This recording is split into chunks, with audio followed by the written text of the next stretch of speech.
आज हम कक्षा 9 के भूगोल के पहले अध्याय भारत, आकार और स्थिति से जुड़े कुछ बेहद दिलचस्प दस्तावेजों की पड़ताल कर रहे हैं। जी, रुकिए, शुरू करने से पहले एक जरूरी बात ध्यान से सुनिए। जो भी कक्षा 9 के छात्र हमें सुन रहे हैं, अभी इसी समय इस चैनल को सब्सक्राइब कर लीजिए, क्योंकि अगले 4 वर्षों तक हम आपकी पढ़ाई की इस पूरी यात्रा में आपके साथ रहने वाले हैं। तो जल्दी से अपनी किताब लेकर बैठिए और हर टॉपिक के साथ टिक मार्क करते चलिए। चलिए, अब शुरू करते हैं। कहाँ से शुरू करें इस कहानी को? चलिए इसे बिल्कुल शुरुआत से, यानी पृथ्वी पर भारत के सटीक पिन कोड से शुरू करते हैं। पिन कोड, ये उपमा अच्छी है ना? तो अगर हम पूरे ग्लोब को देखें जी। तो भारत पूरी तरह से उत्तरी गोलार्ध यानी नॉर्दर्न हेमिस्फीयर में स्थित है। हाँ, भूमध्य रेखा के ऊपर। बिल्कुल। और इसका जो मुख्य भूभाग है वो 8 डिग्री 4 मिनट उत्तर से लेकर 37 डिग्री 6 मिनट उत्तर अक्षांश तक फैला है।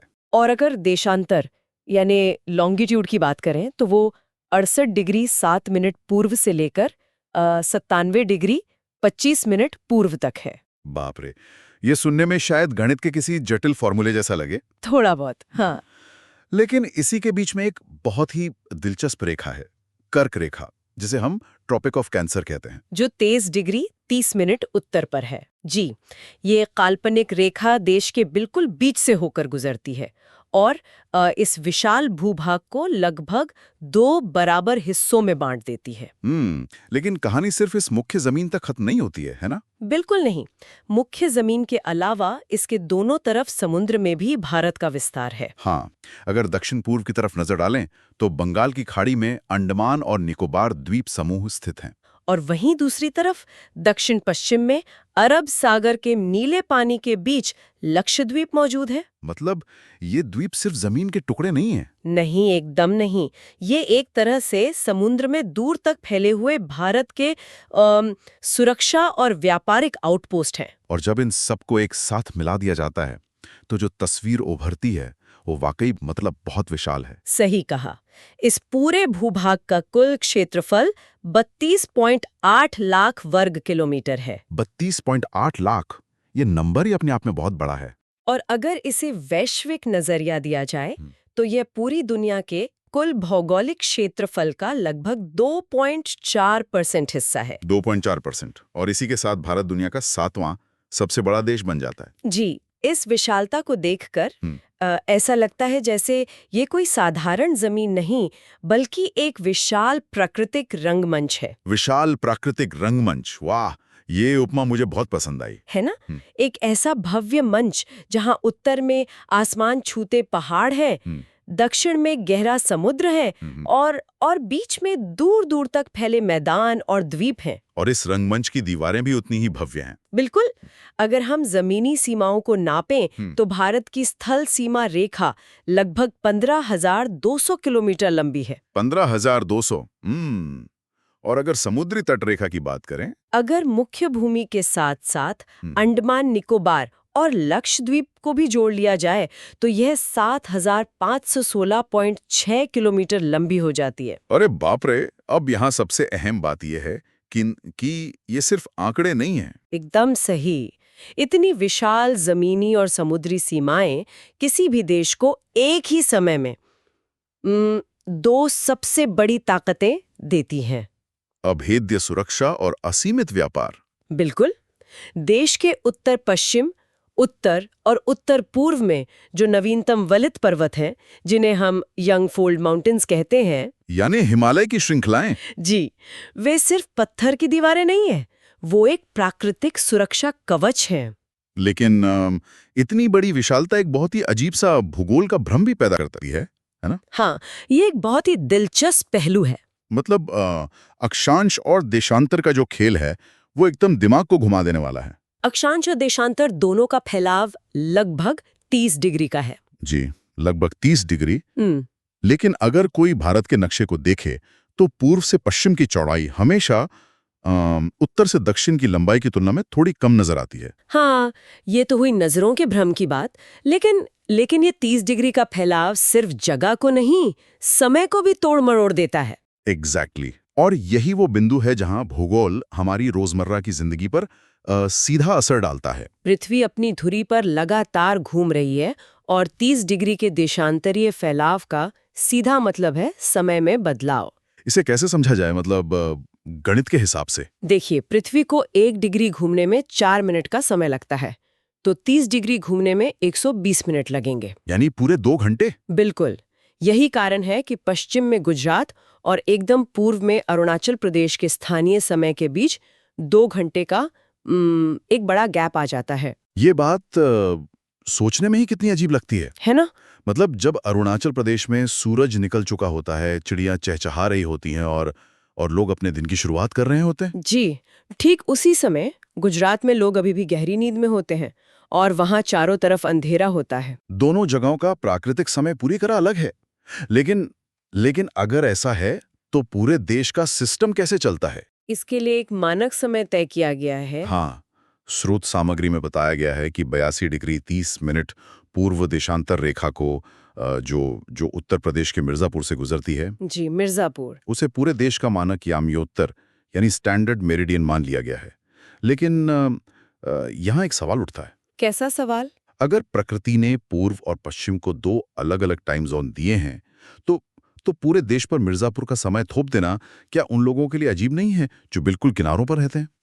मैं समझ रही हूँ आप क्या कह रहे हैं। मतलब क्या ये एक तरह का समझौता नहीं है? देखिए, देखने में ये एक समझौता लग सकता है, लेकिन अगर हम इसके पीछे के प्रशासनिक और तार्किक कारण को समझें, तो ये एक बहुत ही जरूरी कदम है। कैसे? कल्पना कीजिए कि अगर रेलवे का टाइम टेबल, हवाई जहाज़ों की उड़ानें या ऑफिस खुलने का समय हर राज्य में अलग-अलग हो। बाप रे, वो तो एकदम अव्यवस्था हो जाएगी। बिल्कुल, कितनी बड़ी अव्यवस्था और भ्रम फैल जाएगा। इसलिए देश के बिल्कुल मध्य भाग से गुजरने वाली इस रेखा को चुनना पूरे देश को एक साथ जोड़ने का सबसे व्यवहारिक तरीका था। ये बात तो लॉजिकल है। ये तो हुई देशांतर और समय की बात। लेकिन अक्षांश यानी लैटिट्यूड भी तो अपना एक अलग प्रभाव छोड़ता है ना? बिल्कुल छोड़ता है। देशांतर समय को तय करता है, लेकिन अक्षांश दिन और रात की अवधि को प्रभावित करता है। मतलब भूमध्य रेखा से दूरी का असर। जी, जैसे जैसे दक्षिण से उत्तर की ओर जाया जाता है, दिन और रात की लंबाई में फर्क आने लगता है। अच्छा, तो इसीलिए दक्षिण में दिन और रात लगभग बराबर होते हैं, क्योंकि वो भूमध्य रेखा के करीब हैं। एकदम सही पकड़े।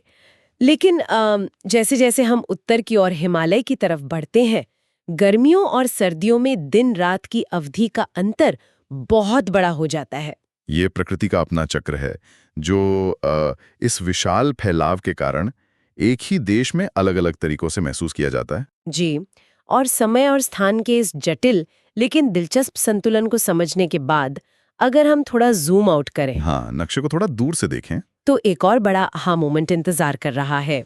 उत्तर में चौड़े फैलाव के बाद जब हम 22 डिग्री उत्तरी अक्षांश से दक्षिण की तरफ बढ़ते हैं, तो भारत का भूभाग धीरे-धीरे संकरा होता चला जाता है। बिल्कुल, ये आकार में एक वी अक्षर की तरह सिकुड़ता है और सीधा हिंद महासागर की ओर बढ़ता है। और भारतीय भूखंड की ये स्थिति एशिया महाद्वीप के पूर्व और पश्चिम के बिल्कुल बीचों बीच है। सही बात है।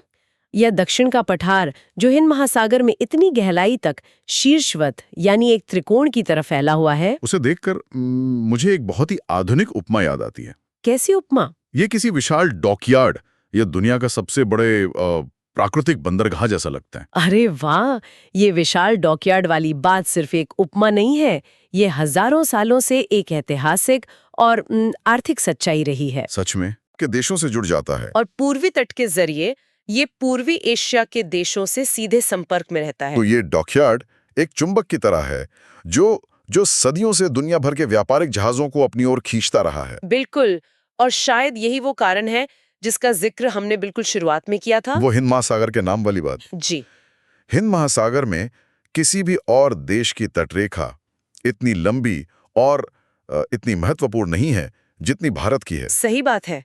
दुनिया के व्यापारिक जहाजों को अगर पूरब से पश्चिम जाना हो जी, तो उन्हें इस डॉकयार्ड से होकर गुजरना ही पड़ता था। सटीक विश्लेषण।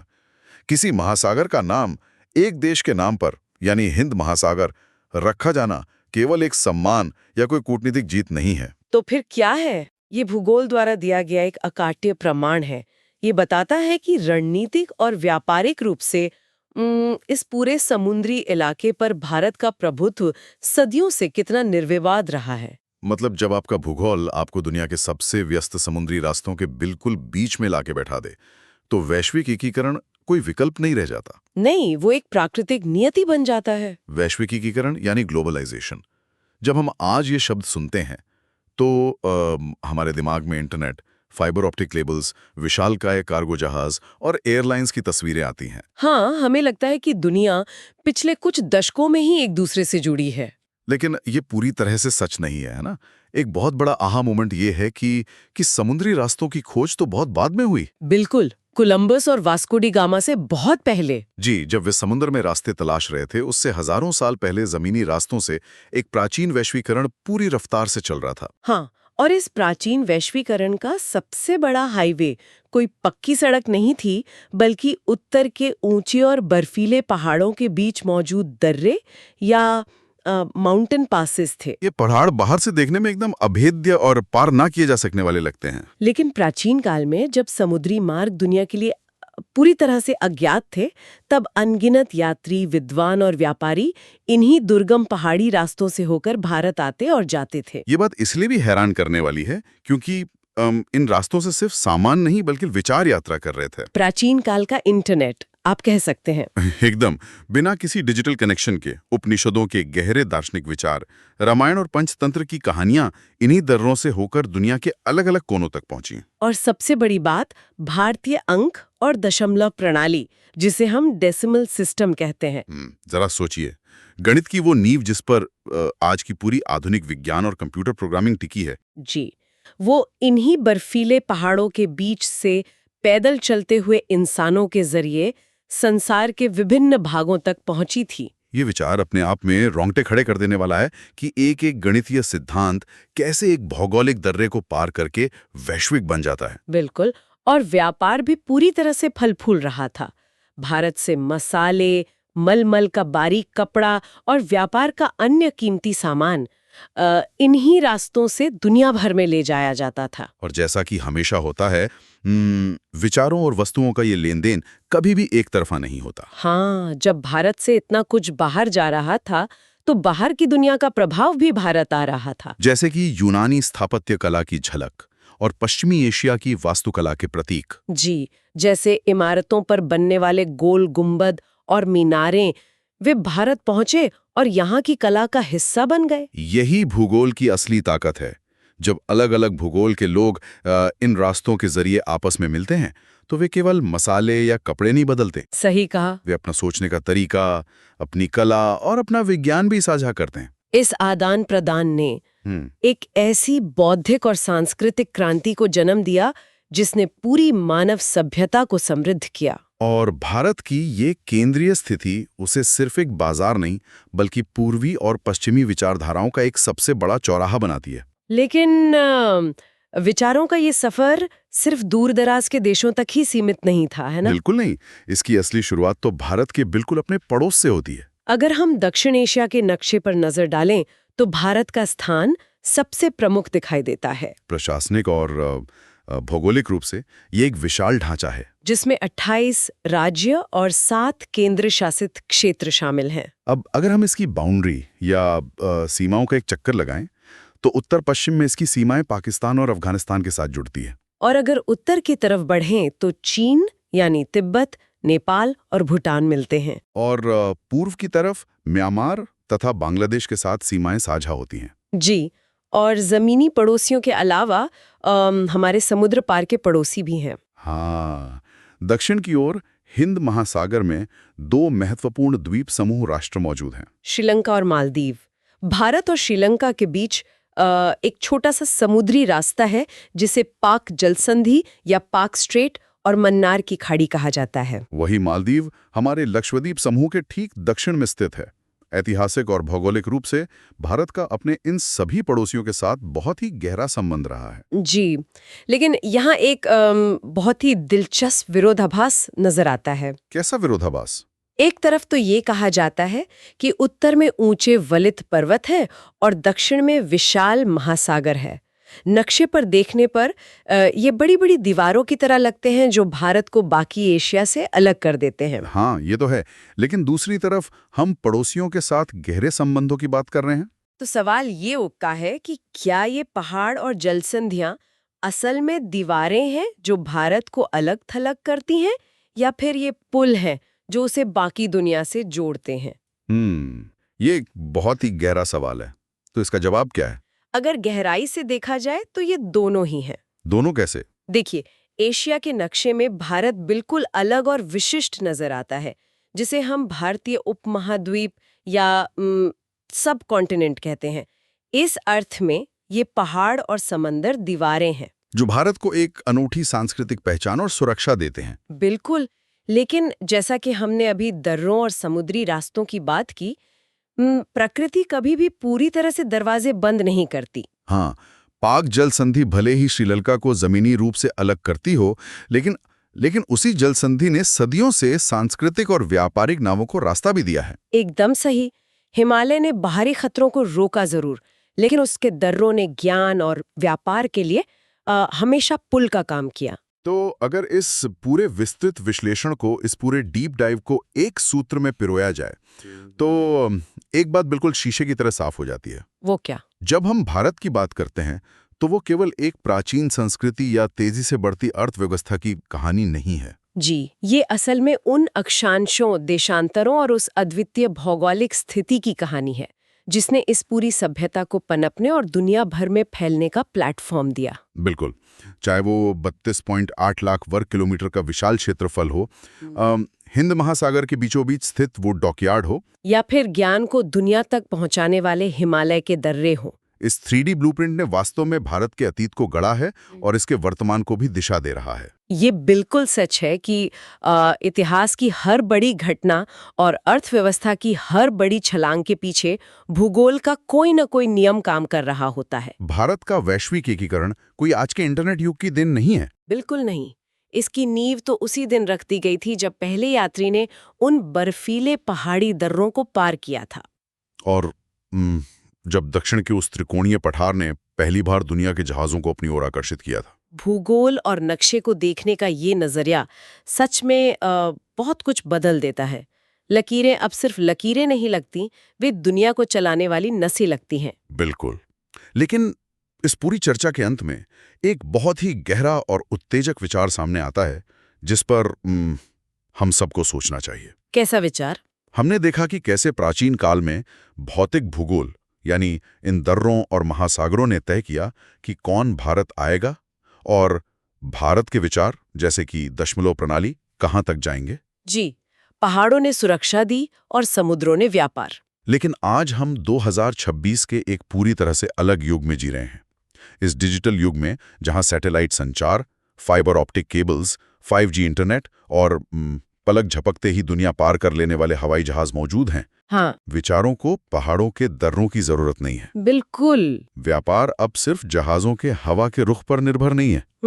तो ये सोचने वाली बात है कि क्या आने वाले भविष्य में ये भौतिक भूगोल, ये ऊंचे पहाड़ और गहरे महासागर भारत की शक्ति और उसके वैश्विक एकीकरण के लिए उतने ही प्रासंगिक रहेंगे जितने वे पिछले 5000 सालों से थे। ये तो वाकई सोचने पर मजबूर कर देता है। या फिर क्या हम एक ऐसे आभासी युग में पूरी तरह प्रवेश कर चुके हैं जहां अक्षांश और देशांतर अब कोई मायने ही नहीं रखते? ये एक ऐसा सवाल है जो हमें इस नक्शे को, इस भूगोल को एक बार फिर से एक नए नजरिए से देखने पर मजबूर कर देता है।